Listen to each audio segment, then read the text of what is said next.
and the Knicks beat the Celtics 112-106. Great to have you with us, Bill Pito and Wally Szczerbiak. So, Knicks alive, if barely, for the second seed, but one more win or one more Cleveland loss, and the Knicks clinch the third seed. And if Josh Hart's going to score like that, obviously, come playoff time, that's a whole different dynamic, because you can't slough off at him like teams tend to do when the games matter the most. He was fantastic tonight. 23 of his 26 while in the second half. Yeah, it was incredible the way he's shooting the ball, and he does so many other great things out there on the floor. His defense on Jason Tatum was outstanding all game long, especially in that fourth quarter, forcing him to tough shots, turnovers. But that jumper looks nice, and he's always been known to make tough threes at the end of the shot clock, hit the tough one over Vucevic. But when he takes rhythm threes that he's been working on with the shooting coach and working on his game, like, it's nice to see those things go down, because now teams can't leave him open, and that's going to open it up for Brunson and company. Hart in the game, 5 of 7 from downtown. The Knicks, Wally, were up 72-59. Boston surged right back, and it became a very tight game in the fourth quarter. And for the second straight contest, Wally, against a playoff-bound team, the Knicks prevail in crunch time. Well, the Knicks have been known as a great crunch time team. That's always their motto. Keep the game close, let Jalen Brunson take over in the fourth quarter. And it was Jalen Brunson and Josh Hart. Brunson orchestrating the pick and roll. Karl Anthony Towns got a dunk and a three off that high pick and roll. This was a nice little behind-the-back pass. You know, this simplifies the game. I always remember, you know, back in the day, it was always get the ball in the point guard's hand, run high pick and roll, have your shooters spacing the floor. Speaking of shooters spacing the floor, how about Baylor Scheierman spacing the floor, 6 for 7 from 3. That was a switch where Jalen Brunson goes right at Neemias Queta, gets a good look at the basket, gets that roll to go. He's dribbling wearing sideways. 55. Who else wore 55? That's right. That's a hot number up there. Yes, Wally Szczerbiak. How about that pass? Jalen Brunson finds Josh Hart under the basket. Impossible pass. That was the shot. That really was the one. You could see Vucevic like, really? He hit that one? And look at the no hesitation, just smooth, fluid release. Ball's coming right off his hand perfectly. What a performance. Josh Hart, leading scorer, 26 points. Gotta love that, Billy P. So the Knicks prevail, even though they were outboarded 42-30 for the second straight game. Who cares? Well, I'm just saying, normally that's a key metric for the Knicks. They were able to prevail, and the bench points heavily. That was one of Monica's key metrics, right? Offensive rebounds. Right, and I guess it didn't matter. Useless stat. That's not what you said before the game. You thought that would be important, but Boston killed them like Atlanta did on the offensive glass. It didn't matter. Hey, you got to make up for it somewhere, and the Knicks found a way to grind out a win. This game was going to be close at the end. These teams always play tight games, and Tatum had a good overall game, but you can tell he's just not right. He's not there yet. You know, he's going to be fine, and obviously having him back makes a big difference, but he's not moving the way you're used to seeing him move, and the Knicks did a good job putting a lot of pressure on him, getting into him, making him uncomfortable dribbling the ball, a lot of body contact. They were physical with him and defended him very well. No Jalen Brown tonight for Boston. Yes. Tatum back at MSG, of course, for the first time since he tore his Achilles, shot only 7 of 22. Josh Hart, meantime, he is our FanDuel thrilling moment presented by FanDuel Casino, and man, he was fantastic again. 23 of his 26, Wally, in the second half, and 15 of those in the fourth quarter. 5 for 7, and I think he missed his first 2 threes of the game. 5 for 7 for the game, and they were all meaningful threes when the Knicks needed them. And he sees Baylor Scheierman knocking down all those shots, snuck in a dunk there. Barely got that one over the rim, but he did. And there he goes, running the floor. Just an overall, the intangibles that he brings on the floor are so key and so important. So then when he starts knocking down shots, I mean, he becomes like, you know, just an incredible asset to have out there on the floor and have on your team when he becomes a really effective scorer. And I've always thought he could be an effective scorer and shooter. He just got to look to shoot himself into rhythm. Because as a shooter, when you don't shoot that often, those are the hardest shots to make. When you shoot volume shots, like 15 shots is a good number for him, you shoot yourself into the rhythm where you can make 3, 4, 5 in a row. Hart had only 1 rebound. It's hard to believe. Amazing. 26 points. Normally he fills up the box score, but tonight it was his work on the offense. Negative. You and these useless stats. I'm just saying, this guy normally does a little bit of everything. He had a phenomenal game on offense. What made you bring that up? I was looking at the box score. Is it not a little odd for him to only have one? I mean, come on, give me a break. It's a little they got outboarded by 12. The bench got dominated, and they still pulled off the win. Yeah, all right, sounds good. Where's Monica? Is Monica ready to go? He had 3 turnovers. Where's Hart? Too. Why didn't you pick on that?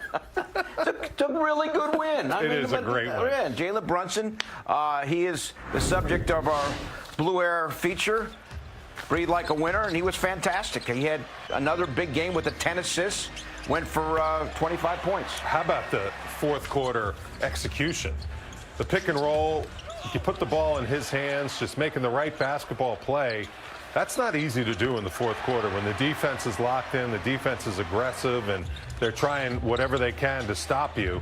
He just makes the game look easy, and that's some credit to him because in the fourth quarter, that is tough to do in the NBA. And he simplifies the game.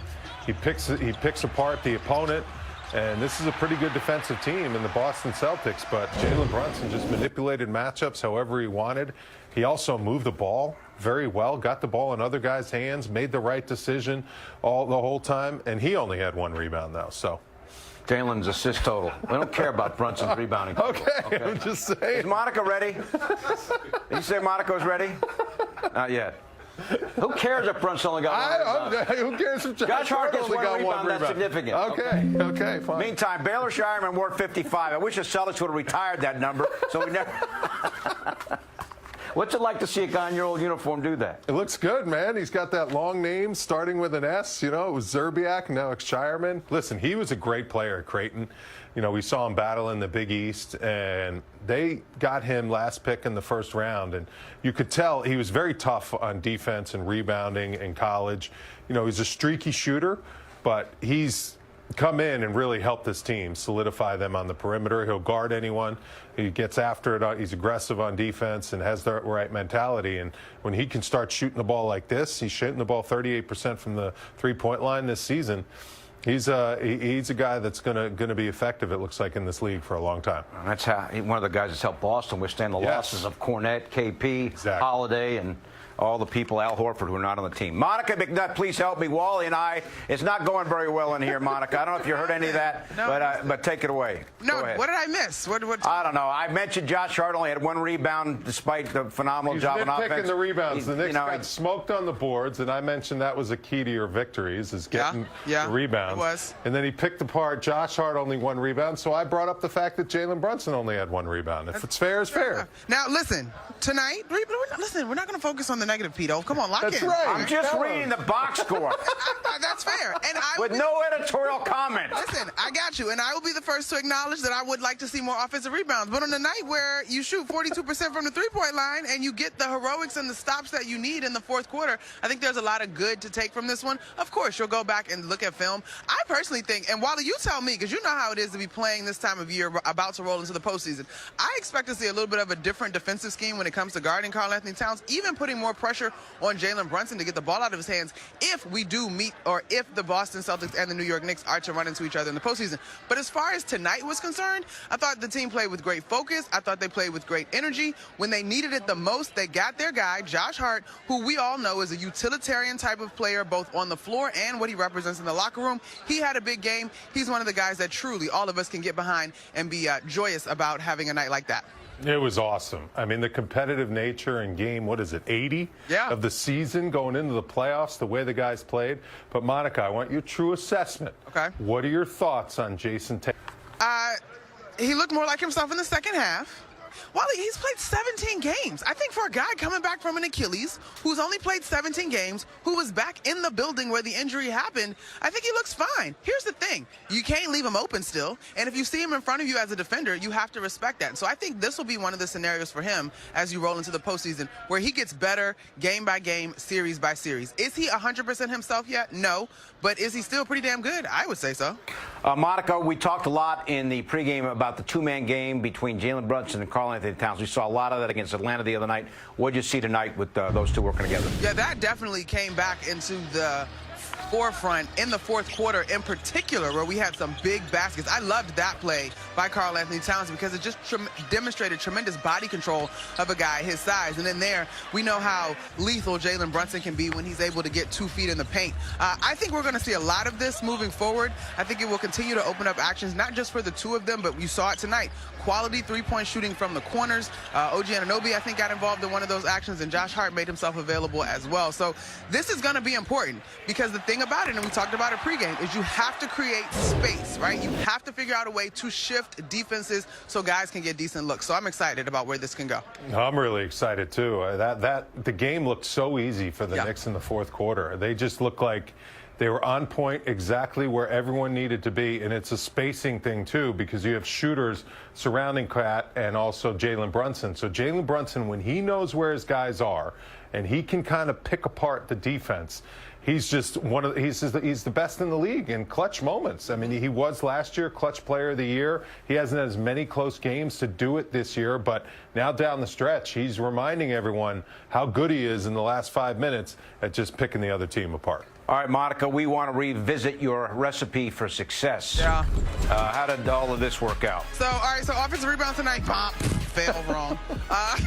Three-point shooting, yes, ding, ding, ding, ding, ding. I nailed that one, 42% for the Knicks in this one. All right, under 110, I get that one. Yes, I do get that one, holding their opponents to 106 points. So 2 for 3 is not bad. I do think tonight, when you shoot the ball well, you are more forgiven on the glass in terms of not coming up with offensive rebounds. And guys, I know it was way at the start of the game, but I'll give a shout out to Mikal Bridges in the way that he started the basketball game with those quick 7 points early in the shot clock, some of those easy baskets that I typically think this team is in a better position to get when they get offensive boards. So they did sprinkle in some easy ones tonight, and because they shot the ball so well in the fourth, offensive boards doesn't come back to haunt you. Okay, Monica, thank you. We'll see you tomorrow night, okay? Sounds good. All right, up next, the MSG 150 Knicks and the Raptors tomorrow night. We'll tell you how the Raptors did tonight. They're in action, key game in the standings. The MSG 150 is coming up. The Knicks postgame show.